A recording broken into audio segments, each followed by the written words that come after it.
Hi there, welcome to our today's talk. I have an expert with me here. Today we are trying to demystify something called love. And basically, we are going to focus on one big question. Have you ever wondered why your teen keeps on falling in love?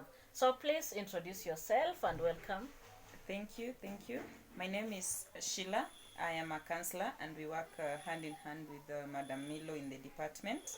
And I'm so happy to join you guys in this conversation. Thank you for having me. Okay, thank you for coming and creating your time. Are you excited? I am very excited because, teens are the leaders of tomorrow, so we have to do everything to help them out. Okay. Yeah. We are going to focus on love. We have so many people that have defined love in so many ways. There are those that have tried to put love into subtitles. Like, for example, we have agape, we have affection. What other types of love do we have? I think friendship, Mm-hmm. eros, and so many more types of loves. Yeah, so we have so many definitions. But there's one expert that I really like his definition. He's called C.S. Lewis. He has categorically broken love into two categories. And the first type of love is gift love, and then we have what we call the need love. So I'd like you to explain to us what is the difference between gift love and the need love. Okay, very well. So, according to this content creator, he's written a book called The Four Loves by C.S. Lewis. And in his definition, I think which is the best when it comes to teenagers these days, it is easier to understand. He has put love into two. The first one is the gift love. And now, when you talk about the gift love, this is the love that we freely give to people, that is unconditionally without expecting something in return. So, when you look at it closely, this is the love that a partner is supposed to have towards their partner, and also a parent towards the child. Because this kind of love is the love that is given to someone, not based on anything, but from, just your heart and the genuine feeling that you have towards someone. And then the second category is called need love. And in need love, this is the kind of love that, when you don't have the gift love, a need develops within you to go out there and find it and to fulfill that need. And when you do that, you're going to get all these people who are trying in their own ways to fulfill that need. So the love that you have is based on the need you have, and not the genuine sincere, honest affection that you're supposed to feel towards someone else. Wow. Yeah. So that is beautifully explained. So if I've heard you well, the gift love is unconditional. Yes, Very that's unconditional. right. It does not come with conditions. It is more like automatic. Like there's no expectation, and maybe there's no like set boundaries. It has to be natural. And Yeah. then when you look at the need love, it comes with a condition. And probably as parents, that is where our biggest challenge will be. Most of our teenagers become wayward because of that aspect of the need love. And it is quite interesting. And I hope that by the end of this vlog, most parents will have learned on how to handle, and especially offering their children the gift love, so that they do not go astray and start looking for the need the love. need love. Yeah, the The need need love. love. Yeah. Okay, so what do you think when it comes to love? Do you think teenagers understand the concept of love? Personally, I'd say they do not.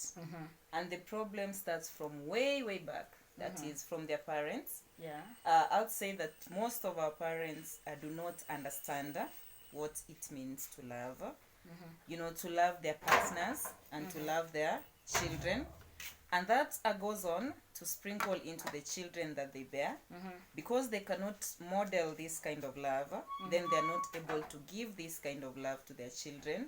And their children, in return, are not able to depict this kind of love. So most teenagers have some, concept of love that they have gotten from the media, that they have gotten from, their environments and the settings in which they have grown in, to a point that now they cannot even, tell the difference between the love that they are expected, to have and to grow up with, and whatever is being fed on to them by these, influencers and everybody around them. So it becomes very difficult for them, and I don't think they understand the concept very well. So they don't understand the whole concept behind love. So who do you think can be in the best position to teach teenagers on love? Well, personally, I'd say parents. Parents are expected, or it is their responsibility to actually teach these things to their children. Wow. Now, when you talk about teaching something to someone, there are two ways in which you can do it. Okay. The first one, and the one we all go for, is where you teach somebody verbally. Okay. You explain it to them. You try to tell them what is right. But now this is not effective because, as we all know, you can hear things coming and going. But most of the time, and this is the second type, children are supposed to learn through action. They're supposed to see you do something, so that by seeing you, they're able to emulate. You become like a model for them, and you give them a guide for them to follow. So parents are basically supposed to tell their children what is coming and prepare them for the future. Now, when you talk about this, there are these, parents, you find that these days parents are very busy. Parents are not present in their children's life. And, the children now have to go and learn a value system from someone. Now, when you talk about someone, it's very risky because most of these people out here do not have the best intentions for your child at heart. Wow. They will seek to abuse your children. They'll seek to take advantage of your children. They will seek, for their intentions and and whatever their desires to be met by your child. So most of them are going to be misleading. When you look at social media, they're always promoting something. When you look at relatives and the environments where we bring up our children, people have intentions and people have desires, and those desires will never be as good as the intentions of a parent towards their own children. So I'd say parents should take the center stage in ensuring that the children understand and know what love is and how best it should be expressed in all the situations that they find themselves in. Wow. Yeah. So I love that. Most of the time parents have left this to teachers. Do you think teachers have a very big role in this? Teachers have a role. It's quite critical because when you look at the life of a child, we can say that 80% of it is spent in school. So you see, like if you look at the Kenyan system of education, a child will stay in school for over 8 years. Not 8 years, 8 months and more before they are actually allowed to go back home, and they are going to spend less time with their parents than they spend with their teachers than they are going to spend with their parents. So teachers play a role. But now you see, these teachers are being handed a child who is already grown. This is a child who already has value systems instilled in them. What do you think is the role of teachers in all this discussion? Well, I'd say that teachers play a very big role when it comes to the upbringing of a child, because they spend time with the child in some settings more than the parents, especially during the schooling period. They are spending like if you look at the system of Kenya, it should be around 9 months with the child, and the parent only gets 3 months, 3 months if they're in a boarding school. Sure. So that means that most of the time is spent with the teacher. Now, like we usually say, a teacher can actually make or break a child. And now when you talk about making or breaking a child, we're talking about, number one, the kind of comments or language that a teacher uses when it comes to a child.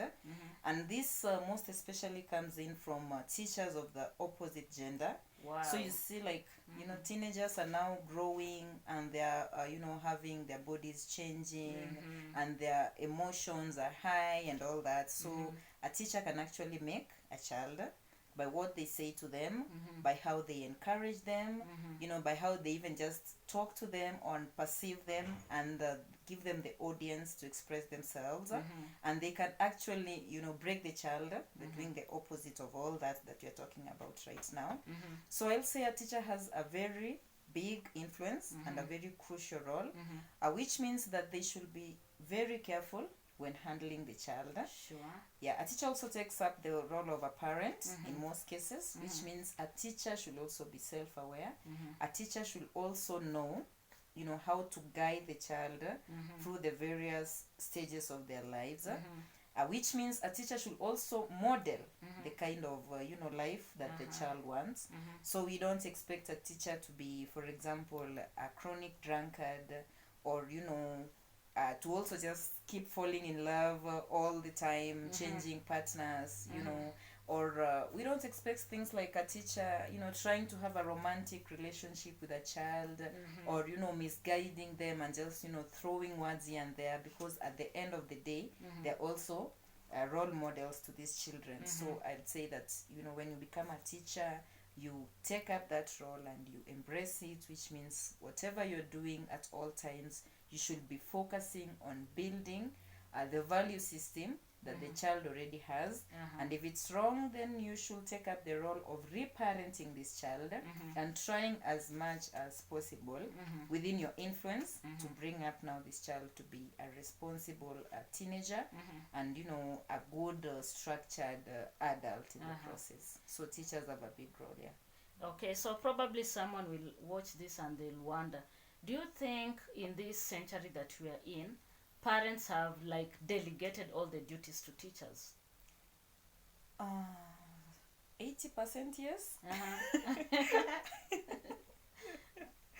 You see, okay, there is this school of thought, or this line of thinking of most parents, that once you've paid the school fees, the teacher should be able to do everything for your child, starting from educating them, that is the academic development, to emotional development.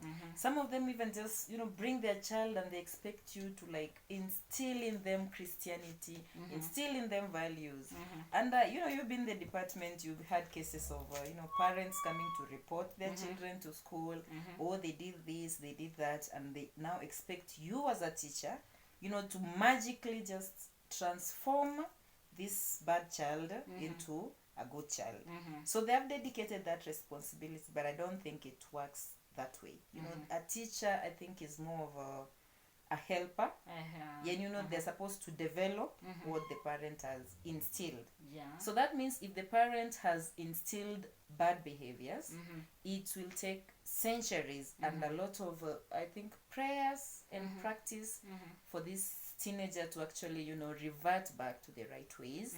Because sometimes you might do all that and then you go back home and this child just shifts back to whatever you're telling them.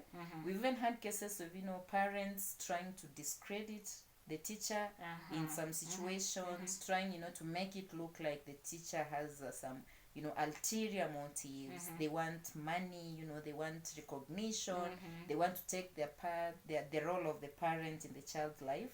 So then it becomes very difficult for a teacher to try and influence now this child. But all in all, I'd say parents should take up more role. The stress that they are bestowing onto the teachers is becoming more and more clear. So they should take up a general role of trying to also just parent the children. Sure. Yeah. So I hear you, and most of the parents, and I hope those who will watch this video will take a time just to introspect themselves. A teacher is basically like a surrogate parent, and therefore they don't need to play the bigger part. Rather, the parent should do a lot of parenting. So remember, we are talking about why teenagers keep on falling in love, and we started by mentioning the two types of loves, that is the gift love and the need love. So please ensure that your children get the gift love, so that they may not go out just searching for the need love. What do you think about the social media? Does it have any contribution towards this? Does it have any effect to the teenagers? Right now, I think social media has taken up a big chunk of the children's lives. When you look at a child, I was making a joke with my friend the other day. They said in the past few years, children were born and they could not actually see until they were like, I don't know, 2 months. And you know, they were just there. You could take your child to the farm and you just place them somewhere and do your work. I think they were not exposed. But these days, you just give a birth to a child today, and in a week's time, they know about television. They know about the phone. Wow. Now, the technology is good. Technology is good when it's used well. But for most of our teenagers, they lack the basic guide. And this is what I usually say when it comes to that. By the time you expose your child to social media, Sure. now in my opinion, social media is like the world these days. So much is going on social media. So by the time you expose your child there, this child should have already had a value system in them, and that value system is supposed to like now help your child to sieve through social media and pick out the good aspects while discarding the bad aspects. Because these days you look at mainstream television, you know, channels that are you can say family channels, these national television channels. You'll just be sitting there watching some news with your child and someone just goes kissing in there. So you now imagine if your child has not been told something about that, they are going to explore that. Of course, they'll be curious. Yeah, they'll be very curious. You go to things like Facebook, you go to things like Instagram, WhatsApp, the pictures that people are posting in there, you know, the lifestyles that they are trying to promote in there are going to impact your child in a big way. Nowadays, we have all these movements, all these, I don't know, trends coming up. And we have things like my dress, my choice. So that's whereby you find your child is just wakes up in the morning and she's in some skimpy short. I don't know how it's called. I don't know, tyra short or something. They're in bikinis just to go to a simple swimming pool in the neighborhood. Crop tops. Yeah, crop tops. All those, I don't know. They want dress in biker shorts and they're just, you know, as a parent, you can actually see that this child is not dressed up well. Yeah, you find that your child is speaking a certain type of you know, language that is just not the right thing to do. You know, they are doing things, engaging in activities, and you are actually shocked. Now what happens is when your child sees these things, they should be able to have a backup in their mind, a value system through which they will look. It's like a lens, and they'll pick and say, this is good. My mom told me this is good, and this might not be good. You might not have actually talked to them in every specific situation, but your value system should at least be able to walk them through various situations. It will guide them. It will guide them, because you know, when it comes to social media these days, it's very hard to limit. You cannot just, you know, just pluck your child out of the world and you know, like place them on a pedestal where they won't be able to see all this. So I'd say social media has a very big impact, and it is now your role as a parent to have a very active role in trying to, you know, help your child to handle themselves in situations whereby they're being exposed to so much at the same time. Wow. Yeah. So this conversation is very interesting. I'm curious to know what the parents think about this, or the viewers that will watch this video. Please don't forget to drop a comment just down here at the comment section. What do you think? And there's something interesting about social media, because it is like the world has become small. Teenagers see a lot of things. I see most of the teenagers in TikTok. I don't know whether you've seen some. Have you seen some of the teenagers? It is an interesting platform. The things that happen in there. And you being a counselor, what would you tell parents? Like, would you encourage them to buy a smartphone to their teens? I'm having mixed feelings. Why the mixed feelings? What is your stand? What is your take on this? Yes, Yes, by all means, yes, buy a smartphone for your child. Because we know there's so much good that happens with a smartphone. Number one, it's easier to communicate. Sure. Number two, there is so much education, educative content.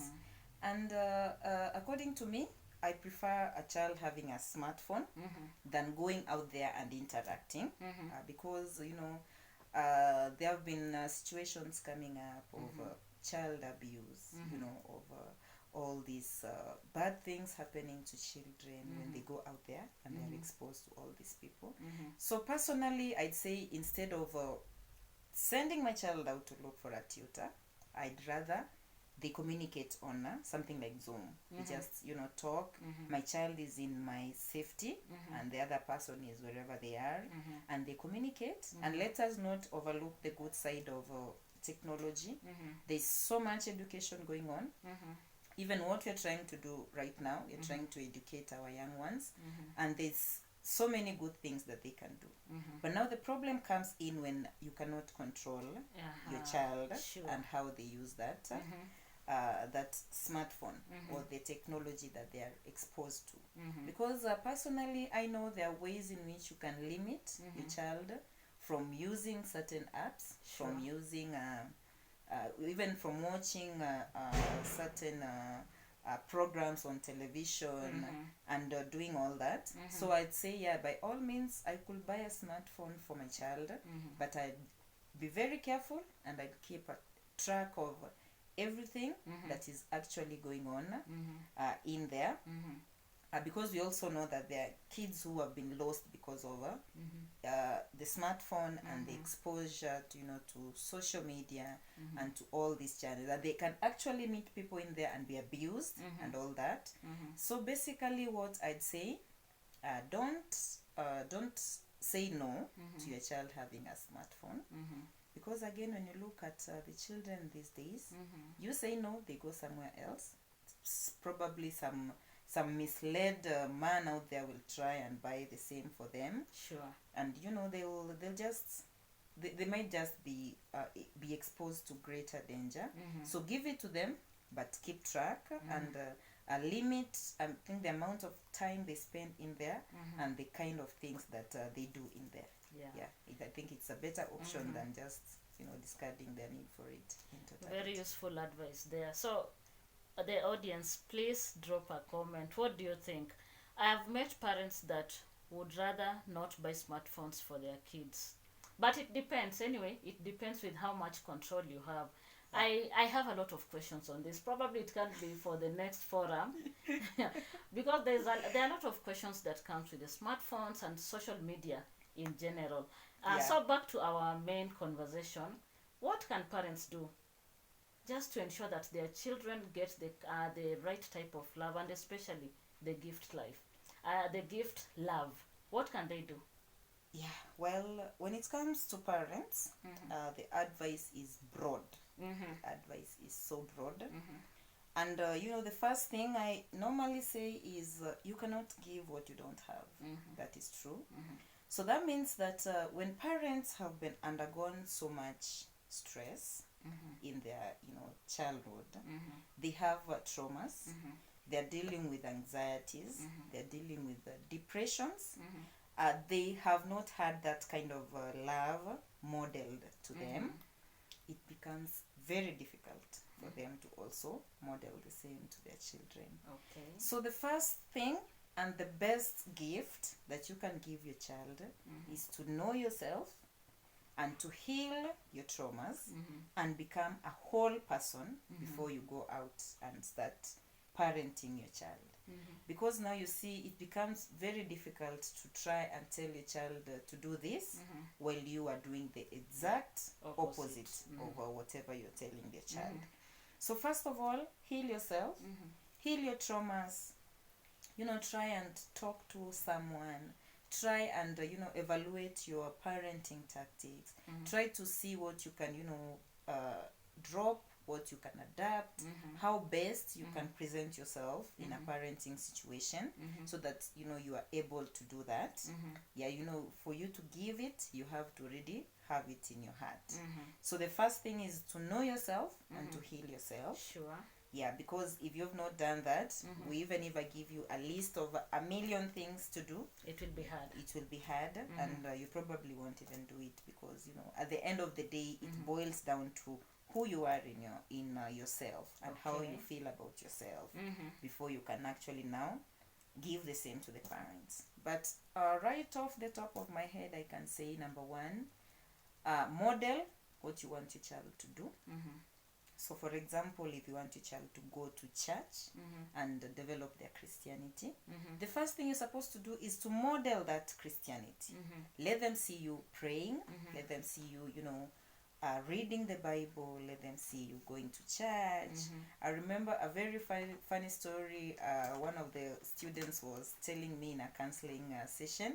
She was saying that she didn't believe in, God and Christianity until one day she goes out and does something really stupid, and then she just comes to the house and she's expecting to be punished, beaten up, having some privileges taken away or something like that, and she just walks in, and then the mother just goes on her knees, wow, and starts to pray, and this child said that from that day, I could not do anything to upset my mom. Wow. Because the way she took it was that the mother was actually reporting her to God. That is so interesting. Yeah, it's so interesting. And they were like, now, I'm so sorry, mom. You don't have to report me to God. Wow. I don't want to suffer the consequences and all that.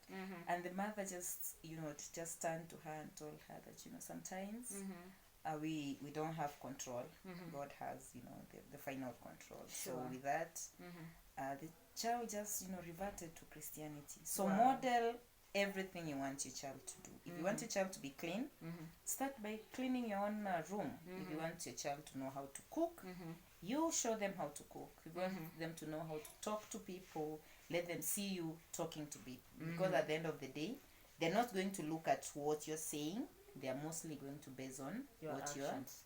You're doing, your actions. Yeah, if I remember, there's a person who always says, monkey see, monkey do. Yeah. And the monkeys are good at doing. And they're very good at doing. So they'll automatically copy what you are doing. Yeah, they'll automatically copy what you're doing. Because that's why studies usually say that, a child of an alcoholic somehow, in some way, will just end up, taking alcohol.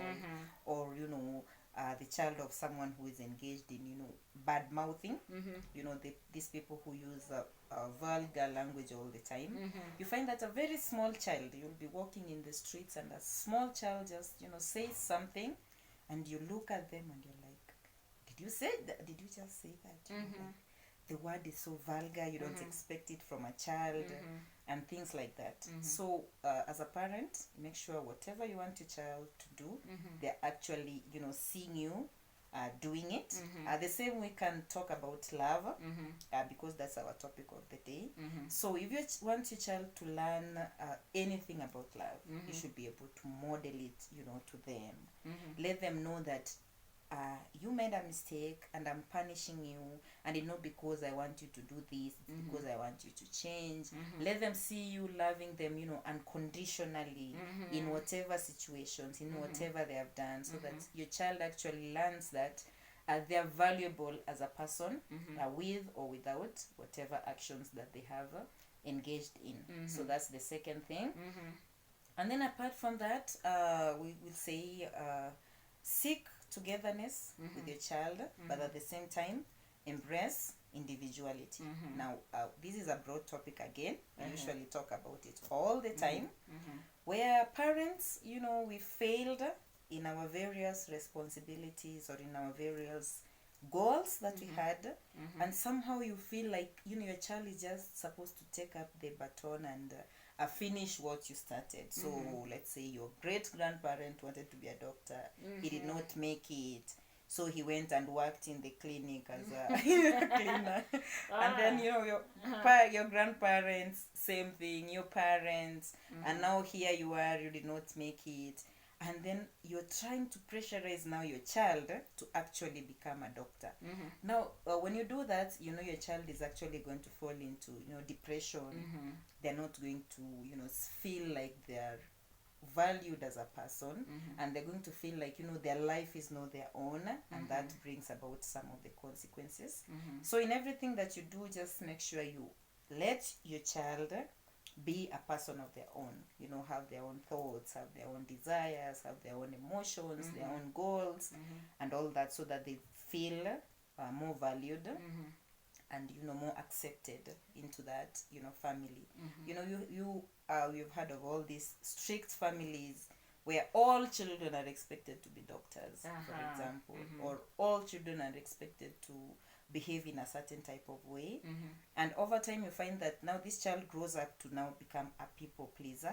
They're going to try and, you know, do things that will make them, you know, be accepted by other people and all that, and in the end they end up, you know, not setting boundaries, not being able to say no, you know, and they find themselves in awkward situations, and you know, we all know how that goes. So make sure that your child has a space to embrace their individuality.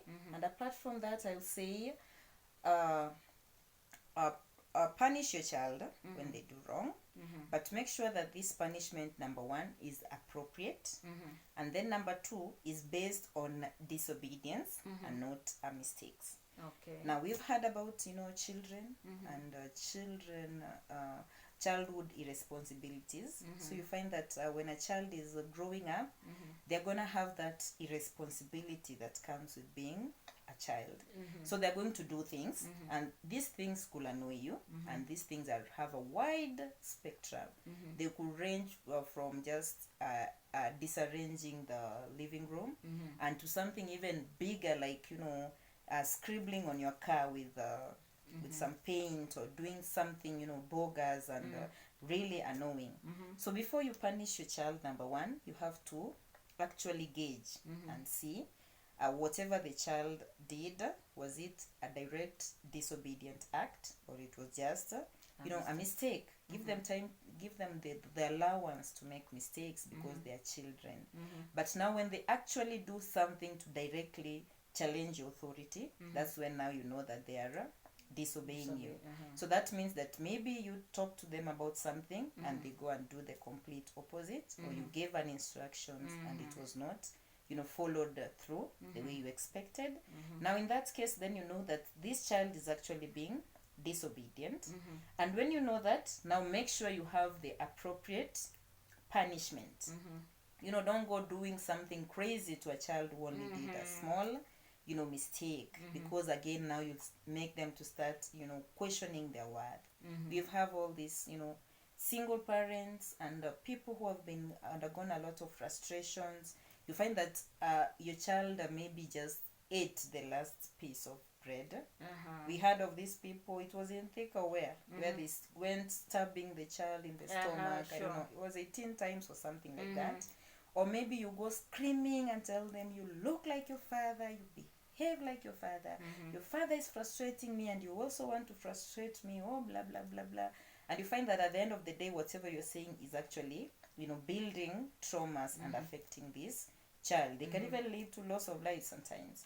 So before you give the punishment, make sure it is actually appropriate to the mistake, and it is also just appropriate for the child. Don't go doing, you know, crazy things for a mistake that has been done by the child. Okay, just before you go to the next one, before you punish or give a punishment to a child after they have disobeyed you, should it be immediate, or should how long should a parent take before they punish the child, and especially if they need to punish the child? Should it be immediate? Experts say it should be immediate, because, you know, the child should feel the direct connection between the mistake and the punishment. Okay. So it should actually be immediate. But personally, I always also say that you should sometimes just try to hold yourself until you actually have, an hold of your emotions. Because sometimes when you punish a child when you're very angry, the punishment is going to end up being inappropriate. Sure, it will Well, be. I read in a book about disciplining a child by one of the writers, and they say that sometimes punishments should actually be pre-planned.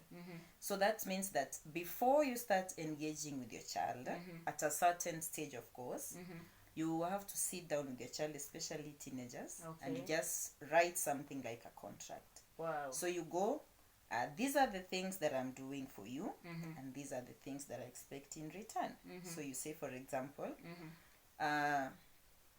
if I'm dropping you to school myself with my car and you're not using the bus, I expect you in the evening to come home and do this type of chores. So you give them like a responsibility for each action. And then you go, if you do this, let's say, for example, if you go to class and insult your teacher, I'll take away this privilege. So when you draft an appropriate contract with your child, you can actually be able, to like control the spectrum of punishments you give, so that you're not going overboard, especially when you're very angry. And then lastly, I'd say require your child to take responsibility for their actions, and as well allow them that platform to express their feelings and their emotions, because by doing that, now your child feels validated, and they actually feel good about themselves. They see like they are actually members of the family, and whatever they're doing is good for the family. Yeah, so that's just some of the things I did. There are so many other things that we could talk about, but I think those are the most important things that you can do, so that your child is actually brought up in the right way. So the list is endless. The list is endless, and it's actually customized to every family and every culture and every ethnicity and every religion and every belief. But basically, that's my summarized list. Okay, so thank you for your time. Welcome. I hope you've also enjoyed the conversation. Thanks for having me here today. Okay, thank you. So please, if you've not subscribed, remember to subscribe to my channel, like this video, share, and ensure that your notification is on, so that when I upload a video, you'll be among the first people to be notified. So I'm going to tag Teacher Sheila's YouTube account, so that you can subscribe. She has told you she's a teacher of French, and also she does a lot of such kind of talks in her channel. So please remember to subscribe to her channel. Thank you for your time, and goodbye. Goodbye.